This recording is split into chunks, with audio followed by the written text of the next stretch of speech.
नष्ट कराऊंगा, राजपाट छीन लूंगा मैं। तो महाराज उसने कार नेमी की साधना की। किसकी साधना की? तो साधना करने के बाद में उसने, महाराज कहते हैं,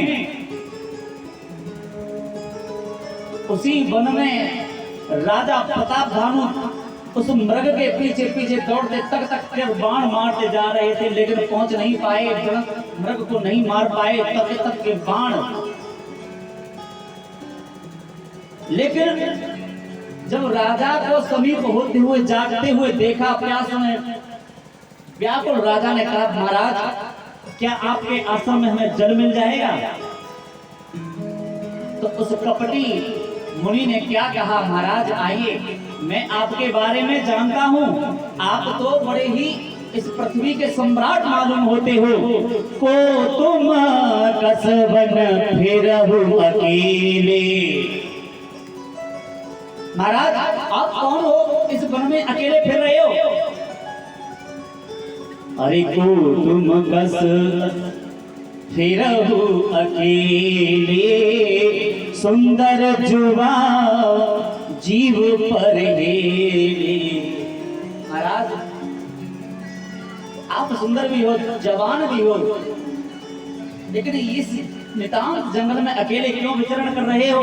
आपको पता नहीं इस जंगल में भयंकर से भयंकर जानवर रहते हैं, भयंकर से भयंकर जानवर रहते हैं। इसीलिए चक्रवर्ती के लक्षण कोरे। राजन मेरी दृष्टि बता रही है कि तू चक्रवर्ती सम्राट है। कौन है?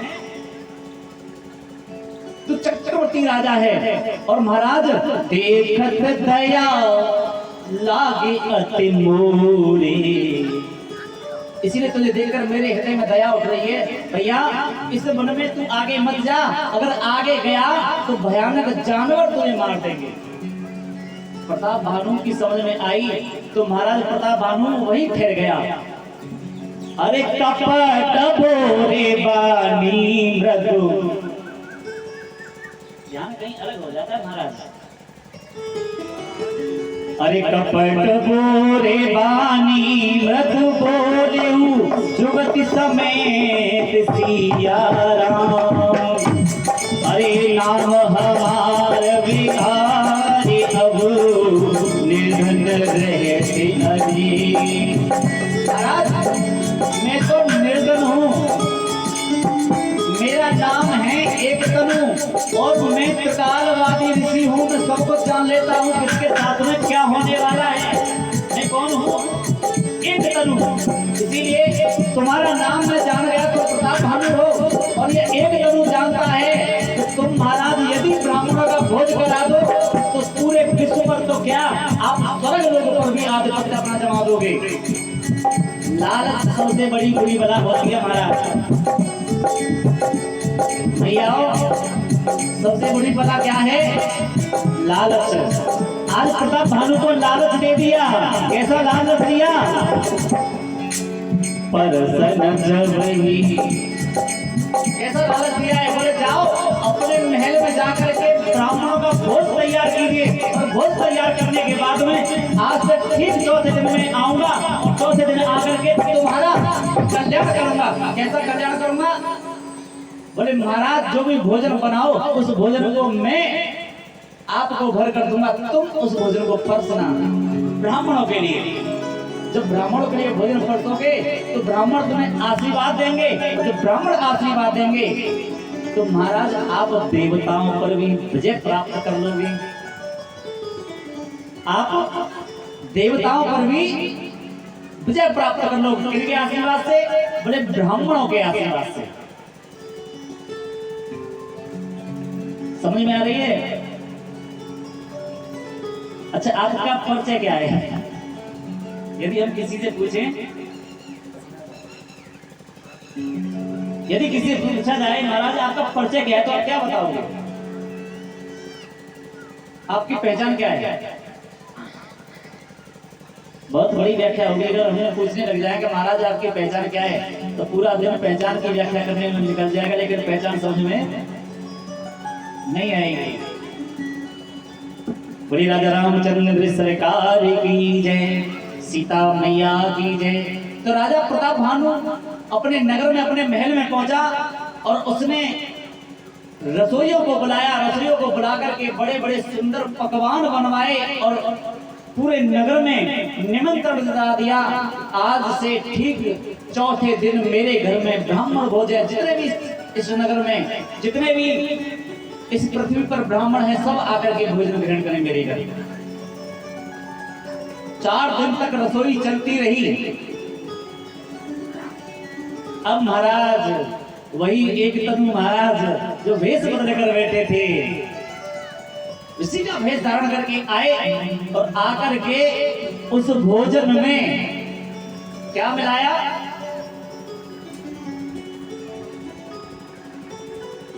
उसमें मांस मिला दिया। शुद्ध शाकाहारी भोजन को मांसाहारी भोजन बना दिया। लेकिन बनाया कैसा? बोले कोई देख न पाए, किसी की समझ न आए कि ये मांसाहारी भोजन है। तो महाराज आज कहते हैं समस्त ब्राह्मणों को बिठा दिया और राजा से कहा, जाओ राजा इस भोजन को ले जाओ और ब्राह्मणों को इसे फर्श जाकर इसे भोग लगाओ। अरे पर सन जब ही लागे महिपाला, भय आकाशवाणी तेरी काला। उसी समय आकाशवाणी हुई, बोले राजा, अरे ब्राह्मणों, जिस राजा का तुम भोग पा रहे हो ये भोग नहीं है, अरे ये तो मांसाहार भोजन है, इसे छोड़ दो, तुम अपना धर्म नष्ट मत करो। एकदम से सभी खड़े हो गए। बिना बेचारे राजा को श्राप दे दिया। कैसा श्राप दिया? कैसा श्राप दिया? अरे बोले बेप्रसकोप तब नहीं काहू कीन विचार। किसी ने विचार नहीं किया। जय निशाचर हो तुम, जय निशाचर हो तुम। भैया हम तुम्हें श्राप देते हैं, तुम जाकर के निशाचर हो जाओ। कैसे हो जाओ? मूड सहित परिवार, पूरे परिवार के सहित तुम जाकर निशाचर बन जाओ। ऐसा प्रताप भानु को श्राप लगा दिया ब्राह्मणों ने। और महाराज भगवान सबके श्राप को दूर करने के लिए अवतार लेते हैं। तो माता पार्वती को कह रहे हैं, विप्र धैन सुर संत हित लीन मर्ज अवतार। किनके हित के लिए? विप्र धैनु सुर संत हित भगवान अवतार लेते हैं। और इसीलिए आज ये तीनों अरिमर्दन, प्रताप भानु और धर्मरुचि कौन कौन बने? प्रताप भानु महाराज रावण बना, अरिमर्दन कुंभकर्ण बना। अरिमर्दन कौन बना? कुंभकर्ण। और महाराज धर्मरुचि कौन बना? विभीषण। धर्मरुचि विभीषण क्यों बना? क्योंकि धर्मरुचि का नाम जैसा धर्मरुचि था वैसे ही उसके काम भी धर्म में थे, भगवान से प्रेम करता था। अब महाराज तीनों किसके कुल में उत्पन्न हुए? अरे उपजे तदपि पुलिस कुल। कहाँ इनका प्राकट्य हुआ है? महाराज पुलस्त ऋषि के कुल में। उपजे तदपि पुलिस कुल पावन अमर अनूप, तदपि महीसुर श्राप वश भई सकल धरि रूप। तो महाराज आज तीनों भाई असुर बनकर आ गए और साथ में कौन आई है? श्रीमती नयनतारा, जिनका नाम रखा गया चंद्रका। तो महाराज आज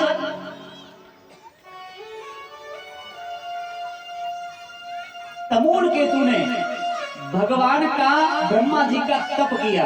क्यों किया? इसकी माता केकसी ने देखा कि जो भी विश्वसर्वा से शादी करेगा उसके जो पुत्र होंगे, विश्वसर्वा के अंश से जो पुत्र होंगे वो सम्राट होंगे और विजय प्राप्त कर लेंगे समस्त देवताओं पर। ये बात केवल केकसी को पता थी। तब केकसी ने विश्वसर्वा के साथ में शादी की। और विश्वकर्मा के साथ में जब शादी की तो 3 पुत्र हुए और 1 पुत्री हुई। लेकिन ये रूप एक शिष्य ने जब देख लिया तो विश्वकर्मा ने इसे महल से अपने कुटिया से बाहर निकाल दिया। जब बाहर निकाल दिया तो महाराज सोने की जो लंका थी, अब कोई तो कहता है महाराज रावण लेके आया था। अब ये बात कहां तक सत्य है बताओ? रावण लेके आया था सोने की लंका को? रावण ने ली थी भोले बाबा से या कोई किसी और ने ली थी? अगर रावण ने लंका दान में भोले बाबा से ली होती तो कुबेर से युद्ध करके लंका को नहीं छीनता। समझ में आ रही है? भोले बाबा के घर पूजा करने के लिए, गृह प्रवेश कराने के लिए विश्वकर्मा गए थे। जो लंका को उन्होंने अपने लिए मांग लिया और आकर के अपने बड़े पुत्र कुबेर को दान में दे दी। किनको दी? कुबेर जी को। और कुबेर जी को जब दान में सोने की लंका दी तो ये बात केकसी की हजम नहीं हुई। केकसी ने कहा बेटा तुम्हारे पिता ने हमारे साथ बहुत बड़ा छल किया है। हम कुटिया से तो निकाल ही दिए लेकिन महल के तो सोने का ला करके और किसको दिया है? अपने पहली पत्नी के पुत्र को। इसीलिए बेटा तुम इतने बड़े बलवान बनो कि इस पुत्र से, कुबेर से इस लंका को छीनकर अपने आधिपत्य में लो और मैं इस लंका की महारानी बनना चाहती हूँ। इस स्वर्ण महल की मैं महारानी बनना चाहती हूँ। तो महाराज आज भगवान शंकर की तपस्या की, कठोर तपस्या करते करते अपने 10 शीश काट कर चढ़ा दिए। इसका नाम पड़ गया रावण दशानन। और ब्रह्मा जी से जब तपस्या की तो ब्रह्मा ने कहा भैया मांग लो जो भी वर मांगना चाहते हो, जो भी वर मांगना चाहते हो आप मांग लीजिए। तो कैसे वर मांगे हैं? सादर प्रेता सुमति फेरी। शारदा ने आकर के बुद्धि फेर दी। मांगे सुनीद। किसने नींद मांगी? कुंभकर्ण ने नींद को मांग लिया। लेकिन रावण ने क्या मांगा? सोचनीय बात है। रावण ने कहा महाराज हम काहू के मरहि न मारे।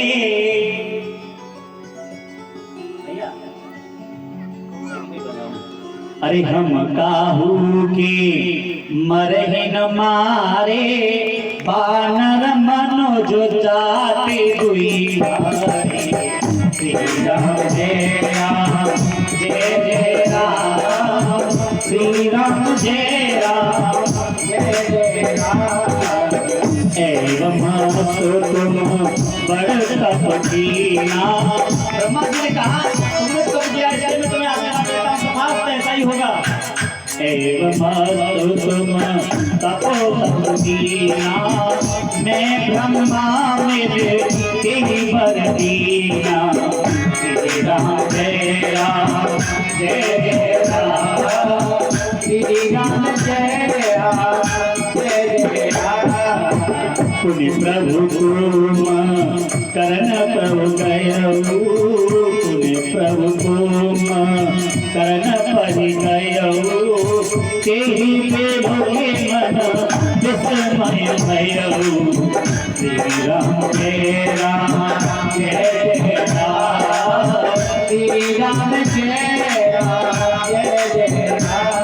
ब्रह्मा जी जैसे ही प्रधान देव रावण को कुंभकर्ण के पास में गए तो रावण का तो आकार है छोटा, लेकिन कुंभकर्ण के आकार को देखकर विस्मय भयो।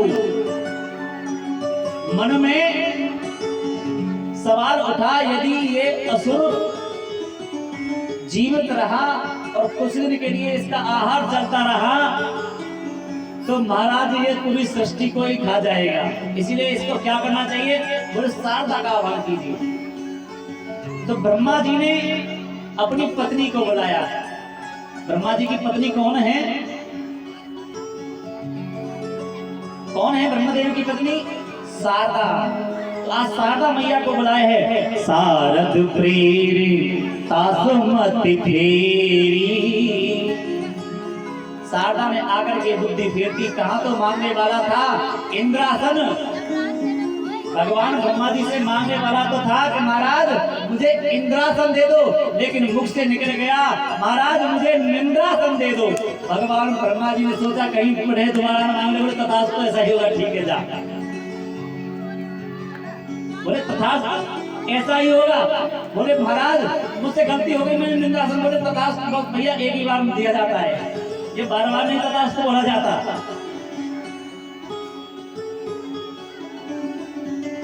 तो कहा महाराज अब कृपा कर दो कुछ। बोले 6 महीने में एक दिन जग जाएगा भैया और 6 महीने तक सोता रहेगा। ऐसी कृपा कर दी।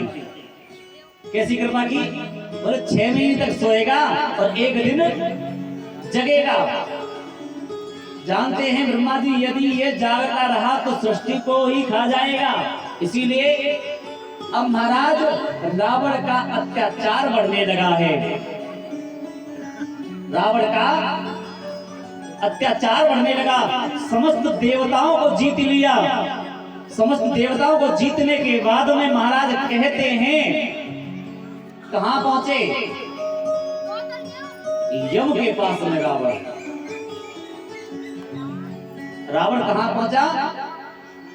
यम के पास में। और महाराज यम के पास में जाकर के यमदेव से जब युद्ध करने लगा तो यम ने कहा महाराज तुम जानते नहीं हो मेरे इस यमदंड से आज तक कोई नहीं बचा। रावण कहने लगा मैंने वरदान मांगा है हम काऊ के मरे न। तो बताओ तुम कैसे हमें मार सकते हो? तो जैसे ही यमदंड को चलाने वाले हैं यमराज तब तक ब्रह्मा जी आ गए। बोले सरेंडर कर दो महाराज।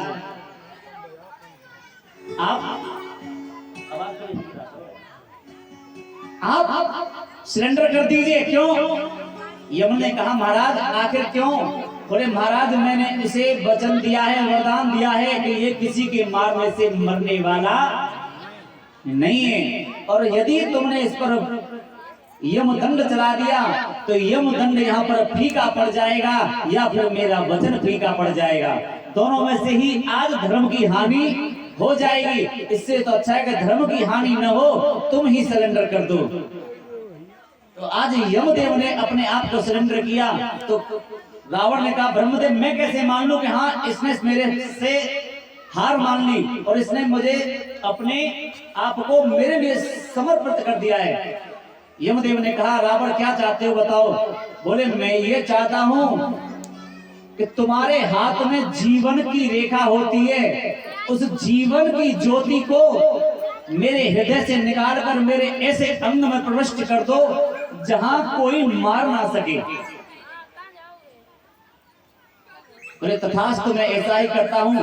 तो यम ने हृदय जीवन ज्योति को निकाल कर रावण की नाभि में प्रवेश करा दिया। कहां प्रवेश कराया? नाभि में। उस जिस समय नाभि में प्रवेश कराया था हृदय जीवन ज्योति को, विभीषण जी देख रहे थे वहीं खड़े खड़े। क्यों? क्योंकि विभीषण भी युद्ध में मना करने के लिए गए। बोले भैया यमदेव से युद्ध मत करो। लेकिन जब देखा विभीषण ने कि इसने तो यमदेव को भी परास्त कर लिया और यमदेव ने जीवन ज्योति को निकाल करके इसकी नाभि में प्रविष्ट कर दिया, अब किसको बताएं?